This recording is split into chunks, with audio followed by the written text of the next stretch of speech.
Since the start of the Israel-Gaza war, Islamophobia has risen right across our country, with hundreds of incidents reported every month.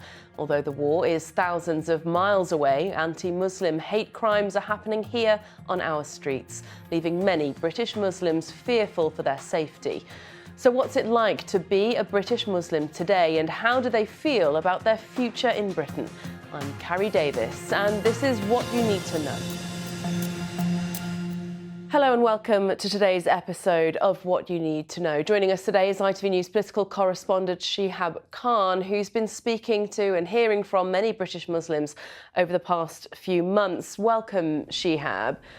Shehab, it's now been a year since the Israel-Gaza conflict broke out. How significant an impact has that had on British Muslims here in the UK?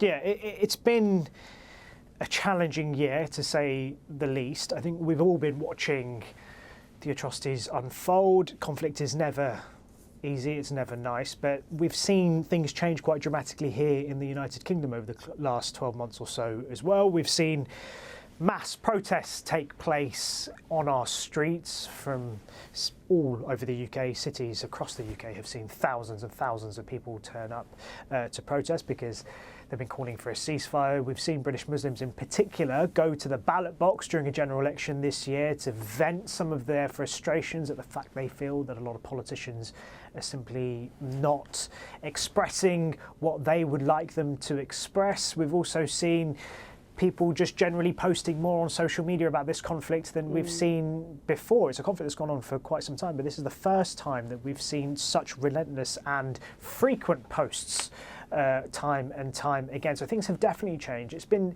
difficult. I've spent a lot of this year travelling around the United Kingdom, speaking to different British Muslim groups, and nearly everyone that I've been speaking to over the last 12 months has been expressing that sense of hopelessness, that sense of frustration, and general just fear and discomfort at the things that they're seeing both on television and on social media.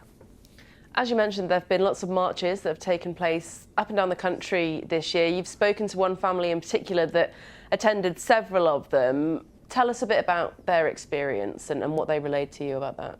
Yeah, the Kossar family are slightly unique in the fact that they are mum, dad, and they've got 3 young boys, and they went as a family of 4 or 5 to not just one protest, but I'm told more than a dozen over the course of the year, and they plan to keep going, I should say, to protest for the foreseeable future. For them, when I spoke to them, they said for mum and dad, for the parents, this was about setting an example to their kids to show that if you don't like a form of government policy, that the right thing to do is to peacefully protest, to show that you are unhappy and to try and make a difference.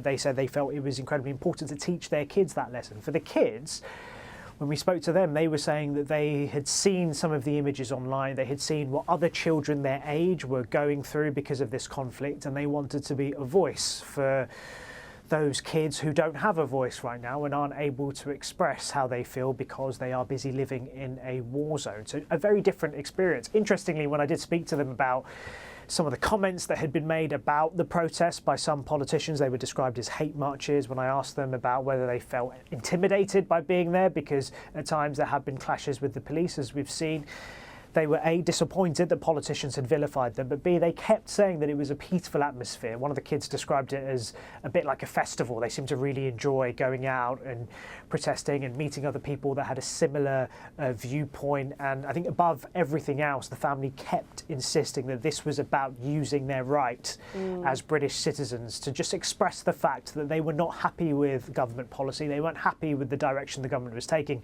in a peaceful and what they think a very constructive way.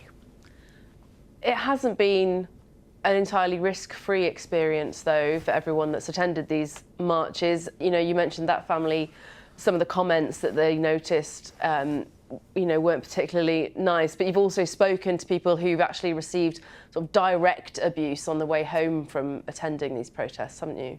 Yeah, look, I think you have to accept that this is a controversial issue, and it's an issue that has polarised the country. There are people who passionately believe different things when it comes to this conflict, and at times it has spilled over in quite a negative way. Interestingly, when we assessed the stats, and it wasn't just me, colleague Sam Holder did a very similar report to the one that I did on October 7th, where he was engaging with the British Jewish community. And what we both found, according to the data, that there had been a spike in anti-Muslim and anti-Jewish hate crimes across the last 12 months, and quite significantly as well.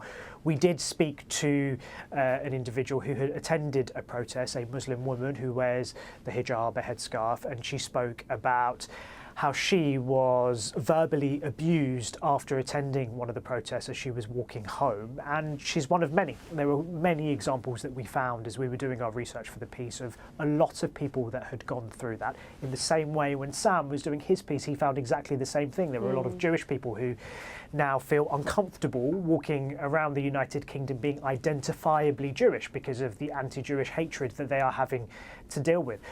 Both groups are now dealing with that in a way that they absolutely shouldn't. The person that we spoke to for my report was saying that, you know, they feel worried. They feel worried about their space in the United Kingdom. They feel worried about their safety. They feel worried about how people will respond to them when they're walking down the road, because ultimately, if you're a Jewish person wearing something that makes you identifiably Jewish, or you're a Muslim woman or a Muslim man who is identifiably Muslim, you can't hide that. You can't hide that when you're walking down the road, and it makes you a target to some of these vile crimes.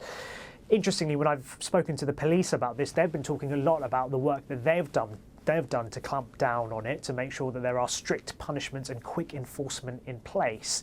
So while those hate crimes have been rising, they argue that partly it's because people are reporting them more, that there are more facilities in place to make sure that you can get the help that you need. And perhaps in previous times when there have been spikes like this, the reason why they're not as high is because they're not being reported as often as they used to. They are adamant that they are working as hard as they can to make sure that these things stop. And how is this influencing the content of services that imams are holding in mosques around the country?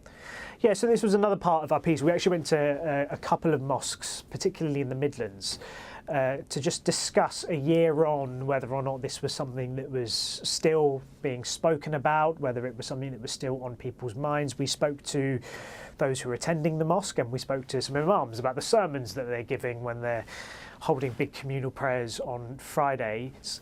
The two things we were told, firstly from those who are attending mosque, just your normal average mosque goer, is that it's something they think about a lot, it's something they talk about a lot. Again, a lot of it is because they are still seeing these images on their phones or through social media, they are still seeing it on their television, they're aware that this conflict is still ongoing, that there is still a lot of people who are fearful for their lives, who are suffering. We had one gentleman who said, these people look like me, they believe the same things as me, it's hard for me to see them suffering in this way.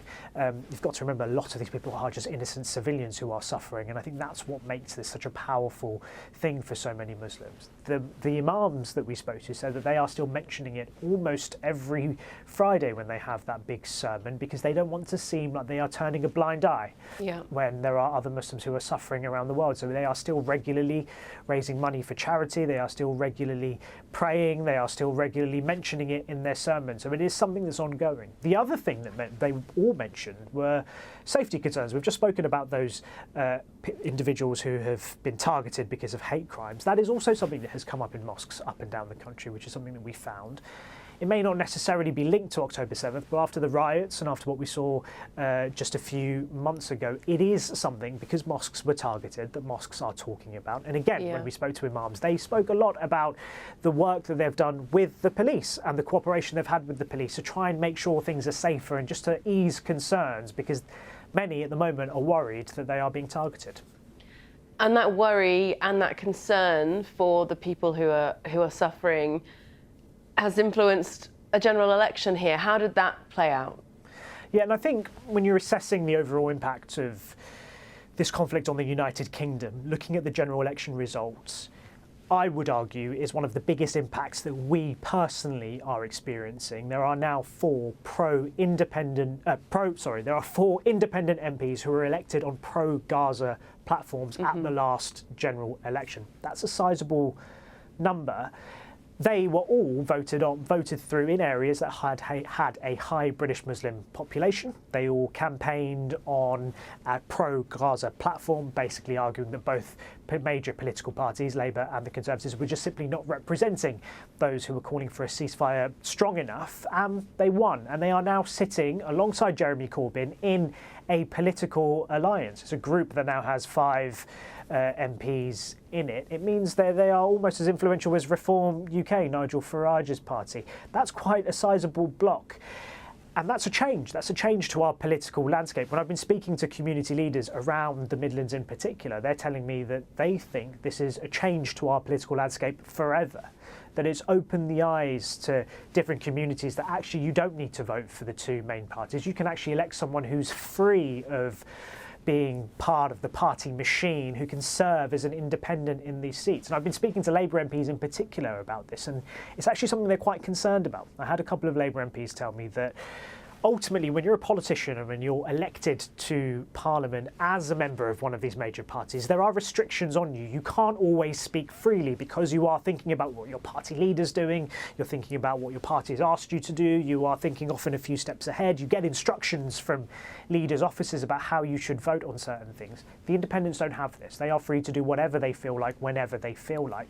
And those Labour MPs, who they say behind the scenes are working to try and influence policy, who may publicly not speak out because they don't want to undermine their leader, but behind closed doors they're trying to get changes in position. They're worried that independent MPs can now say whatever they want and basically show them up. So this is a change. It's a drastic change in our politics. We still have a long way to go before the next general election, so we have a long time to see how this plays out and whether it does influence some Labour MPs who are now in constituencies that are under threat. It wasn't just 4 independents that won. There were a few others that were very, very close to losing their seats, and they will be keeping an eye on this as the months and years go by. So, Shehab, appreciating obviously that Muslims are not one homogenous group, but based on the conversations that you've had, how are people feeling about their place and their future in the UK? Look, I think the vast majority of British Muslims are very happy in the United Kingdom, and I think the fact that they are able to go out and protest when they need to, when they want to exercise their right to say that, hold on, this is a policy we don't like, is something that everyone appreciates. On top of that, the general election was an opportunity to use democracy and use voting booths to demonstrate exactly how they feel. I think the concern, more than anything else, away from the actual conflict, which ultimately, when you look at the politics, there's not actually a significant amount that Keir Starmer and the government can do. There has been a suspension of arms sales to Israel, but beyond that, we aren't actually militarily involved here. This is a sovereign nation making their own decisions, and beyond diplomacy, there isn't a huge amount. I think the big thing really to think about here is those are hate crimes. And I think that's the big thing, the fact that there has been a significant spike in anti-Muslim hate over the last 12 months or so, partly driven potentially by October 7th, but again, partly because of the riots and divisive politics more generally. I think that's probably the big fear at the moment in terms of the day-to-day living. But as I said, the police are insistent that they are working very closely with community leaders, with community groups to do what they can to make sure that it is a safe environment. Above everything else, I think people want the conflict to come to an end as well. I think that's the big thing, is that ultimately the number one wish when we speak to people, when we ask people how they're feeling. I did a documentary about Ramadan, and we were focusing on people's experiences, and when we'd ask people, what are you praying for, what are you hoping for, what do you want more than anything else, they would always say, we just want the conflict to come to an end. We want people to stop dying, and we want things to go back to a point where we're at peace. And I think beyond anything else, that's the number one wish here. Okay, Shehab, it's very interesting. Thank you so much for your time, and thank you very much for listening. For more on this, head over to our website and do have a look back through our other quick briefings on a range of headline topics to find out what you need to know. Until next time, thank you for listening.